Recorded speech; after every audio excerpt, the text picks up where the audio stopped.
Hello viewers, जय हिंद। आप सभी का पाथफाइंडर्स बैन अकेडमी पे स्वागत है। आज 20 जनवरी है और आज का दिन आप सभी को पता है काफी खास है बिकॉज आज अमेरिका के डोनाल्ड ट्रंप अमेरिका के अगले प्रेसिडेंट के तौर पर ऑफिशियली ओथ लेने जा रहे हैं। जी हां, डोनाल्ड ट्रंप वही व्यक्ति जो आज दुनिया के एक इकलौते होप बने हुए हैं, वही व्यक्ति जिनसे एक्सपेक्टेशन लगाया जा रहा है कि रशिया यूक्रेन वॉर को रोकेंगे और मिडिल ईस्ट में स्टेबिलिटी लाएंगे। मिडिल ईस्ट में स्टेबिलिटी हुआ भी, आपने देखा किस तरीके से लास्ट वीक एक सीज फायर हुआ है हमास और इसराइल के बीच में।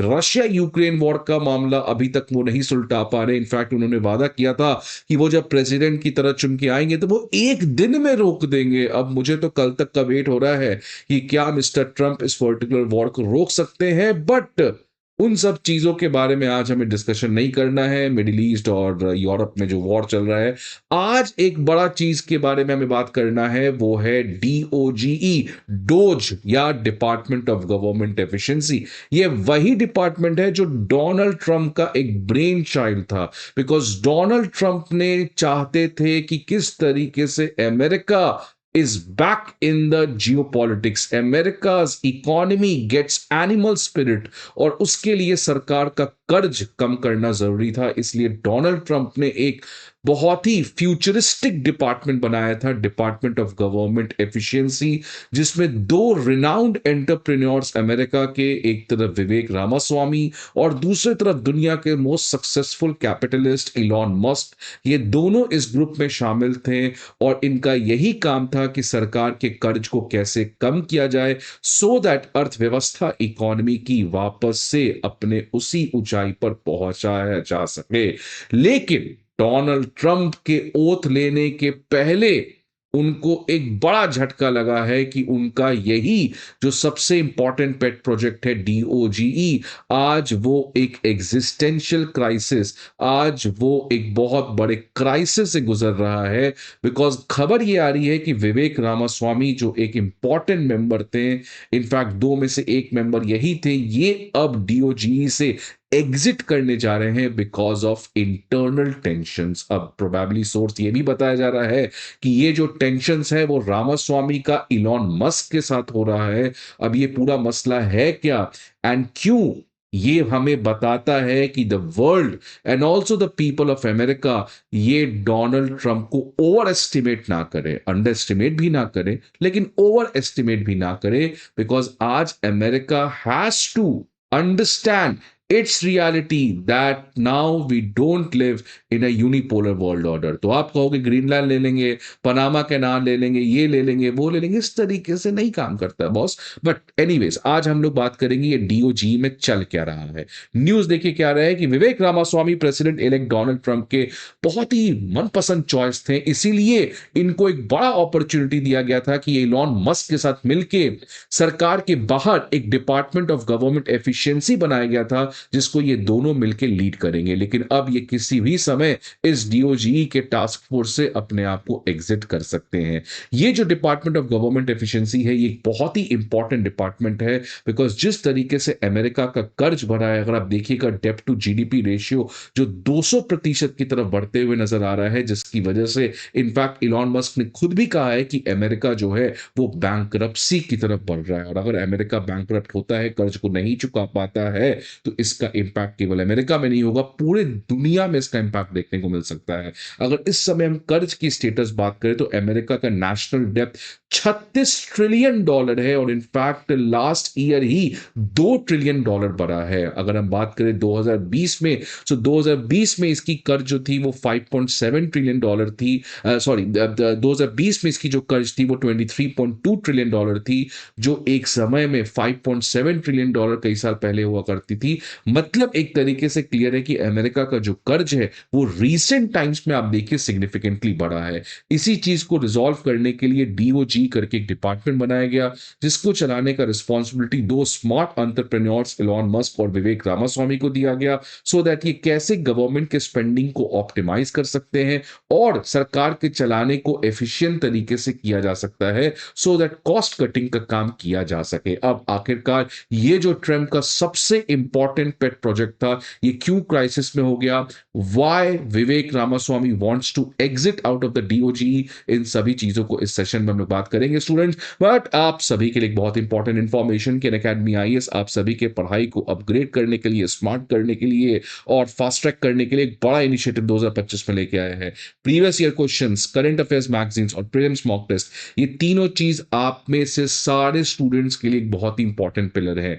लेकिन प्रॉब्लम क्या होता है कि कहीं भी ये मटेरियल्स अपडेटेड नहीं मिलते हैं, कंसाइज नहीं मिलते हैं और अनअफोर्डेबल होते हैं मोस्ट ऑफ द टाइम्स। इसी कॉन्टेक्स्ट को देखते हुए अकेडमी आईएएस ने ये फैसला लिया है कि आप अगर हमारे डिस्क्रिप्शन बॉक्स में जाइएगा तो एक लिंक दिखेगा, वहां पे अगर आप जाइएगा तो आपको मंथली करंट अफेयर्स मैगजीन्स, आपको प्रीवियस ईयर क्वेश्चंस और आपको प्रीलिम्स मॉक टेस्ट, ये तीनों चीज का पीडीएफ मिलेगा, वो भी फ्री ऑफ कॉस्ट।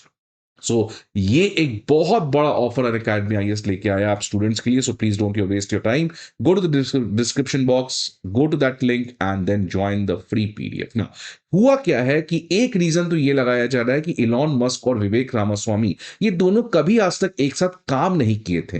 इसकी वजह से दोनों के बीच में ये एक कल्चर नहीं था कि कैसे, क्योंकि अगर आप दो स्मार्ट लोग को मिला दो, दो ब्रिलियंट लोग को मिला दो, तो दोनों का अपना ईगो होता है, दोनों के अपने सक्सेस होते हैं, दोनों के अपने अचीवमेंट होते हैं। और अगर मस्क और रामास्वामी के बीच में कंपेरिजन किया जाए तो इस समय इलॉन मस्क ज्यादा स्ट्रांग है। इसलिए काफी समय से ये बातचीत हो रही थी अमेरिका के डोमेस्टिक पॉलिटिक्स में कि मस्क जो है उनका एक लॉबी बन चुका है डीओजी के अंदर, जो रामास्वामी के एक छोटे से फैक्शन को हर एक मुद्दे के ऊपर कट कर रहा था। तो जो भी चीज रामास्वामी कह रहे थे उनको मस्क का फैक्शन जो है वो ओवरटर्न कर दे रहा था, जिसकी वजह से रामास्वामी काफी फ्रस्ट्रेटेड हो चुके थे। ये एक बहुत बड़ा रीजन है जिसकी वजह से डीओजी के अंदर भी बहुत सारे स्टाफ ने रामास्वामी को कहा कि इससे बेहतर है कि आप इस पर्टिकुलर डिपार्टमेंट से ही एग्जिट करें।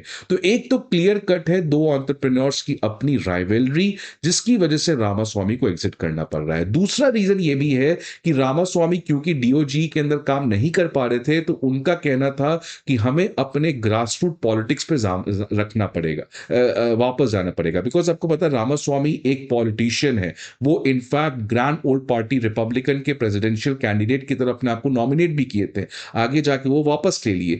अब रामास्वामी वापस से अपने उस पॉलिटिकल करियर में जाना चाहते हैं और इनफैक्ट अभी तक Ramaswamy federal level, center politics में काफी ज्यादा इन्वॉल्व थे, अब वो स्टेट लेवल पॉलिटिक्स पे जाना चाहते हैं बिकॉज ओहायो के गवर्नरशिप का इलेक्शन होने जा रहा है और इसीलिए वो अब अपने आप को अगला कैंडिडेट बनाना चाहते हैं फॉर द ओहायो गवर्नर। अब देखिए जैसे यहां पे चीफ मिनिस्टर है, वहां पे गवर्नर होता है, तो नाउ रामास्वामी जो है वो अब फेडरल गवर्नेंस से हटकर अपने होम स्टेट में स्टेट लेवल पॉलिटिक्स में ज्यादा शामिल होना चाहते हैं, जिसकी वजह से वो डीओजी से एग्जिट करके अपने टाइम को फ्री करके स्टेट लेवल पॉलिटिक्स को डेडिकेट करना चाहते हैं। तो ये कुछ रीजंस बताए जा रही हैं कि एक तो दोनों का राइवलरी है और दूसरा स्टेट लेवल पॉलिटिक्स पे ओहायो गवर्नर की तरह अपने कैंडिडेचर को स्ट्रांग करना, ये कुछ रीजंस हैं। लेकिन ये एक बड़ा झटका है बिकॉज अगर दो पर्सन में से एक ही पर्सन हट गया तो फिर आप पता है कि इंस्टीट्यूशन उतने अच्छे से काम अब डीओजी प्रोबेबली नहीं करेगा।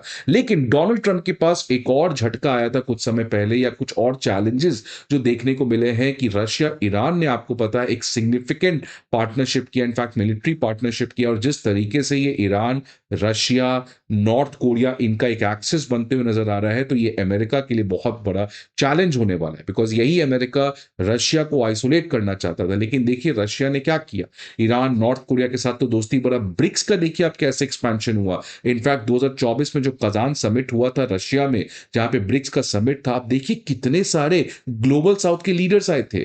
तो रशिया जो है वो अभी भी जियोपॉलिटिक्स में एक इंपॉर्टेंट पिलर है, और ईरान जिसको कंप्लीटली बॉयकॉट करने की प्रयास कर रहा था अमेरिका, अब उसके पास भी काफी ऑप्शन है, और चाइना तो इनके पास है ही। दूसरी तरफ देखिए आपको कि रशिया यूक्रेन वॉर जिसको डोनाल्ड ट्रंप ने कहा था कि एक दिन में रोक देंगे, यहां पे भी डोनाल्ड ट्रंप को चुनौतियां सामने का करना पड़ रहा है। और इनफैक्ट डोनाल्ड ट्रंप ने अपने राइवल शी जिनपिंग से मदद मांगा है कि आप मुझे मदद करिए इस रशिया यूक्रेन वॉर को रोकने के लिए। इसके अलावा अगर देखिएगा इकोनॉमिक चैलेंजेस में हम देखें तो अमेरिका का जो डेप्ट सीलिंग है वो किसी भी समय क्रॉस हो सकता है, जिसकी वजह से कांग्रेस अगेन शटडाउन की तरफ बढ़ सकता है, सरकार जो है वो रुक सकता है। तो अगेन ये कर्ज का जो मसला है अमेरिका के इकोनॉमी के सामने, ये आने वाले समय में काफी ज्यादा होगा। इस ये सब बताता है कि डोनाल्ड ट्रंप जो है वो अच्छे लीडर हैं, प्रैग्मेटिक हैं, एग्रेसिव हैं, अमेरिका का भलाई चाहते हैं। इनफैक्ट देखिए इजराइल हमास को उन्होंने सीज फायर भी कर दिया।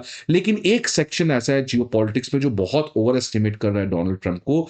अब लेकिन डोनाल्ड ट्रंप जो है ऑल्दो वो स्ट्रांग लीडर हो सकते हैं, बट अमेरिका आज उतना स्ट्रांग नहीं है जितना एक जमाने में हुआ करता था, क्योंकि आज एक मल्टीपोलर वर्ल्ड ऑर्डर है जिसमें इंडिया और चाइना जैसे कंट्री भी काफी ज्यादा स्ट्रांग हैं। तो आपको क्या लगता है डीओजी की फ्यूचर क्या है?